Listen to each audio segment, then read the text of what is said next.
नमस्कार और suction news नाटक और आप सभी का स्वागत है। यूक्रेन की प्रथम उप विदेश मंत्री एमिन जपरोवा भारत की 4 दिवसीय यात्रा पर हैं। हम आपको बता दें कि रूस यूक्रेन युद्ध शुरू होने के बाद यूक्रेन के किसी मंत्री की यह पहली भारत यात्रा है।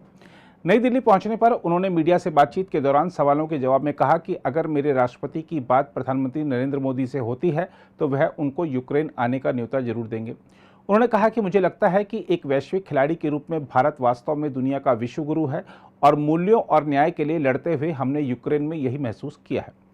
यूक्रेन की उप विदेश मंत्री एमिन जपरोवा ने कहा कि हम भारत को उसके आर्थिक संबंधों को लेकर किसी भी तरह से निर्देश नहीं दे सकते। उन्होंने कहा कि हमें लगता है कि भारत को अपने संसाधनों को लेकर विविधता लानी चाहिए। यह विविधता सिर्फ ऊर्जा के क्षेत्र में ही नहीं बल्कि अपनी सैन्य के क्षेत्र में भी लानी चाहिए। यूक्रेन की उप विदेश मंत्री ने कहा कि हमारे देश में जब हम सिर्फ रूस पर निर्भर थे तो उन्होंने उसका गलत फायदा उठाया। उन्होंने कहा कि भारत को सैन्य अनुबंधों और राजनीतिक बातचीत में व्यवहारिक होना चाहिए। यूक्रेन की उप विदेश मंत्री ने कहा कि यूक्रेन ने कभी किसी और देश पर हमला नहीं किया। उन्होंने कहा हम लोग अकारण जंग के पीड़ित हैं। उन्होंने कहा कि जैसा कि आपके प्रधानमंत्री ने कहा है कि यह युद्ध का युग नहीं है और हम इसका पूरी तरह से समर्थन करते हैं, लेकिन दुर्भाग्य से हम एक आक्रामक देश से घिरे हैं। हम आपको बता दें कि यूक्रेन की प्रथम उप विदेश मंत्री एमिन जपरोवा ने विदेश मंत्रालय में सचिव पश्चिम संजय वर्मा के साथ बातचीत की। विदेश मंत्रालय ने शनिवार को एक बयान में जपरोवा की भारत यात्रा की घोषणा की थी। इसमें कहा गया था कि यूक्रेन की विदेश मामलों की प्रथम उप मंत्री एमिन जपरोवा 9 से 12 अप्रैल तक भारत की आधिकारिक यात्रा पर रहेंगी।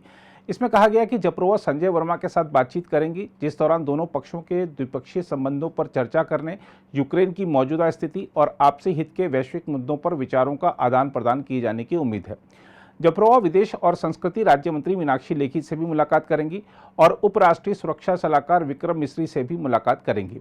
हम आपको यह भी बता दें कि पिछले साल फरवरी में यूक्रेन संघर्ष शुरू होने पर प्रधानमंत्री मोदी ने रूसी राष्ट्रपति व्लादिमीर पुतिन के साथ ही यूक्रेन के नेता वोलोदिमीर जेलेंस्की से भी कई बार बात की है। भारत ने अभी तक यूक्रेन पर रूस के आक्रमण की निंदा नहीं की है। भारत का कहना है कि संकट को कूटनीति और बातचीत के माध्यम से हल किया जाना चाहिए।